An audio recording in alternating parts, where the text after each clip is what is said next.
So how did we get to this point? Well, probably the easiest way to show you is to go back in time. I've kept a pretty extensive video and photo library of my journey thus far.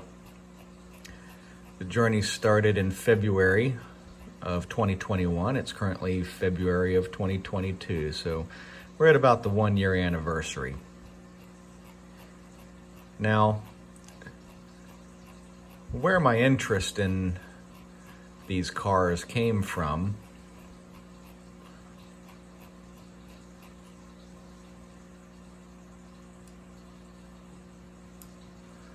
was from my very first car, which was a 1967 Ford Fairlane 4-door. I was 16 years old. And 289, 2-barrel, pretty plain Jane, had 46,000 original miles on it. And this car was the result of basically ever since I was 8 years old. I was always building models and interested in cars, and through my teenage years I had all of the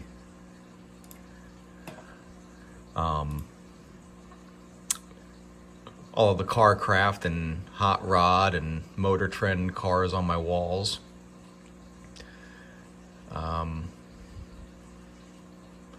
And since then, I've owned quite a few cars. I've had a 63 Impala Super Sport,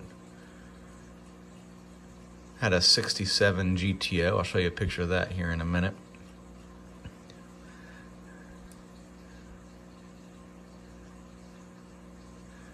Had a 67 Mustang, 289. I'll show you something similar here in just a minute.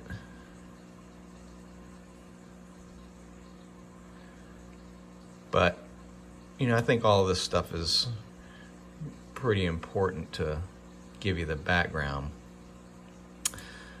So it pretty much all started with this guy, my dad.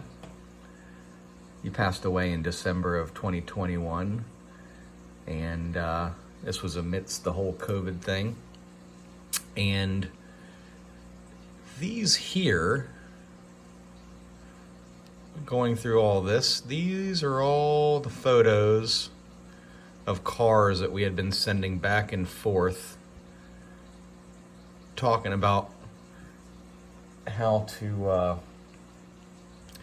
to get ourselves into a project to build together. He's always had a car. 67 Camaro, 65 Corvette, Chargers. Even in the 80s, he had gotten himself a brand new Z. Anyway, real car guy. This was a GTO that I had found just after his death. And it was right here in town. And it was pretty interesting because this is, I believe, literally the car that I owned. A guy in Richmond had bought my car 20 years ago, and going through the car, it was pretty much the same thing. This car here, this is very similar to the Mustang that I had, almost exactly. Had the GT fog lights in it and everything, but I had restored everything but the exterior. The exterior wasn't in bad shape, but I had the engine and everything rebuilt and all that good stuff. So anyway, yeah, so ultimately, pretty much his final decision was he wanted a 68 Chevelle convertible. And I said, hey, like this one? And he goes, no, an orange one. And I said, okay, like this one. And he was like, yep, that's the one. So that's where we left off. He did mention to me, we were at a restaurant really just a few weeks before his death, and he said, you know what, I'm thinking 64 GTO. And I'm always a GTO guy. In fact, these are some of the cars I had sent him as far as GTOs go. But then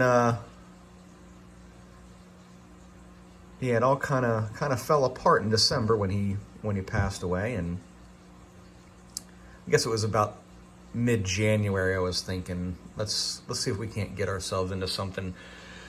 I'm just a simple guy, blue collar guy. I don't have a garage and all the fancy tools and things like that. So I was thinking, well, let's get something that's running, and let's get something that doesn't need any body work or welding or anything like that. And I had a few prospects come up, and then this guy popped up. And this was for sale about an hour and a half away from where I live. And it needed a ton of work, but what I noticed it didn't need was it had kind of a 10-footer paint job. It didn't need body work. It didn't need welding.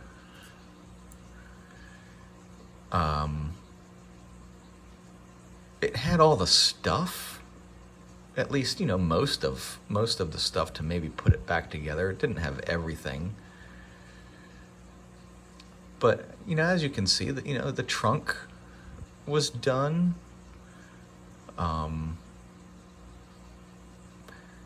It kind of had all the interior stuff. I would find out later that it was missing way more interior things than it actually had. But come to find out, the car actually didn't have all of this stuff. The guy that I bought it from had acquired all of this, a lot of the stuff here.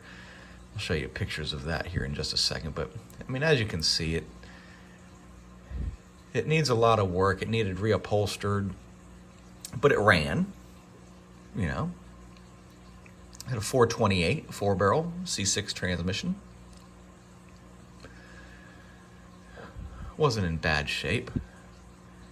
And I was curious, you know, what does the frame look like? And the guy told me that it was a Texas car. It has literally nothing but, you know, just a little bit of surface rust, no rust through on anything.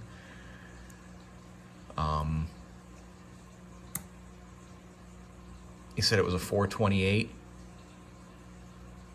Has an electronic ignition. As you can see here, the 5th letter in the VIN lets you know what the car came with. So it was originally a big block 352 car. It is a factory XL car. So all that stuff was right. Dude had a lift in his garage. So he was able to get it up in the air for me. He said he had all this trim. Didn't have the door panels, but he said it had the trim and everything. He just had to hunt it down, and it would anything that he had would go with the car. But yeah, so that's where we were with the car. I was able to hear it run. Oops.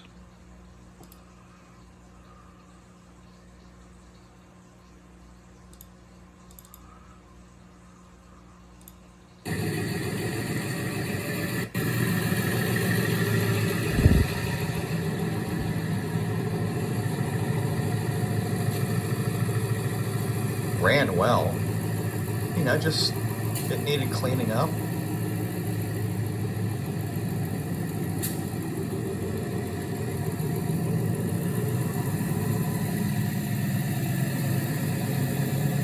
Didn't have any bumpers.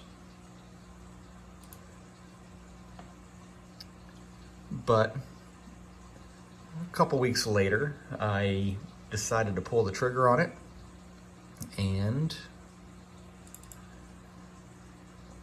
there she was on the back of my trailer, getting ready to head back home.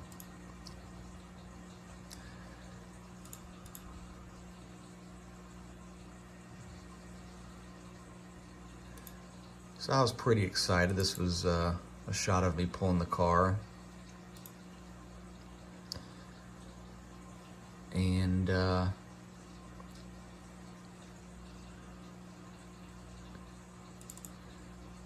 here's a quick video of my experience going to pick up the car.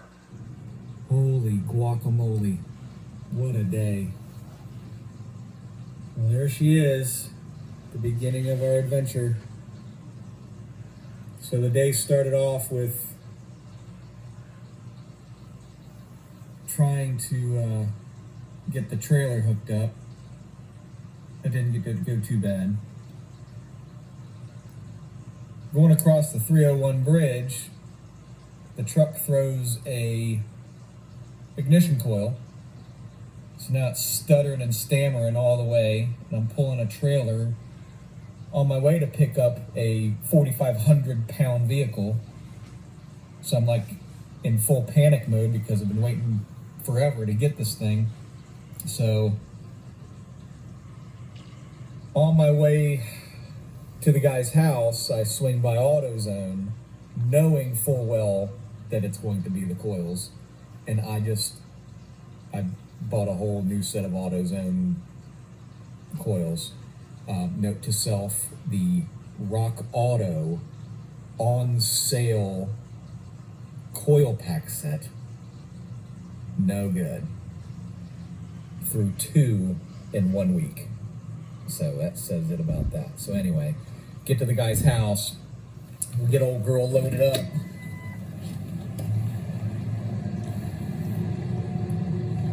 Get old girl loaded up.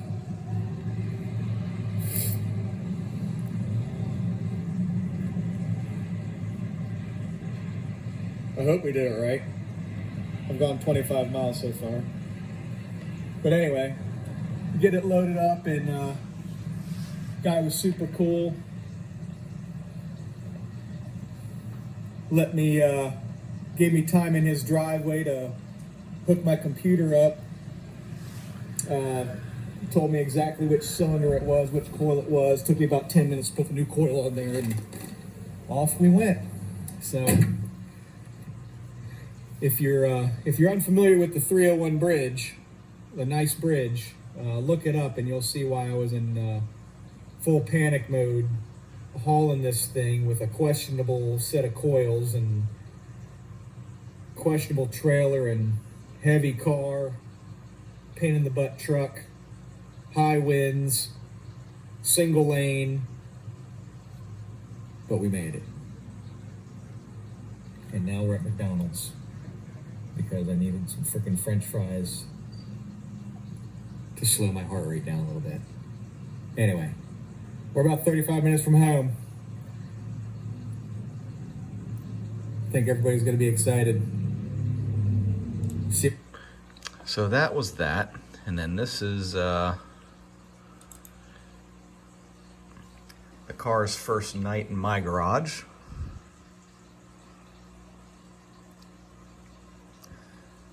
At this point, I had no idea what sort of adventures we were going to be getting ourselves into, but I was ready to go. Oh, he did end up having a front bumper. Wasn't in the greatest shape, but put that in the car as well. So a big thing that he had an issue with was he wasn't able to get the engine started without jumping the solenoid. So I knew that that was going to be the first primary thing I wanted to deal with, and that'll be the focus of episode 2 here. But this is this is really the only rust that was on the car. This is the drip rail from the trunk.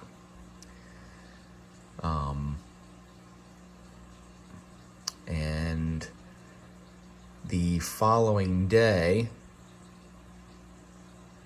I'll give you a little bit of insight into how the next day went. This was all of the research that I had to go through to try to figure out why this car wasn't starting. I spent an immense amount of time going through all of that, and then going through actually what I had here underneath the dashboard, and all that good stuff.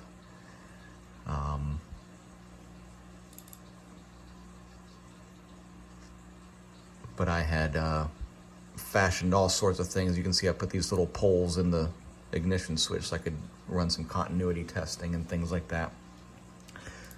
But we will get into that on the next episode. Episode 2 will be starting the car up and all of the things that we had to do as far as getting the dash undone to make that happen. But that's where we are, and we've got lots of video footage of me struggling with this, so all of that is yet to come.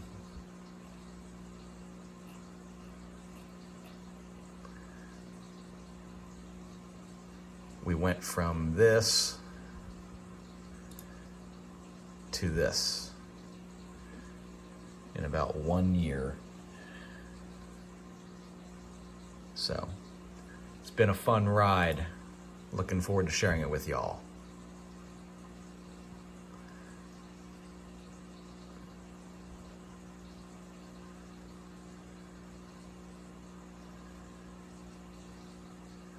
See you next time.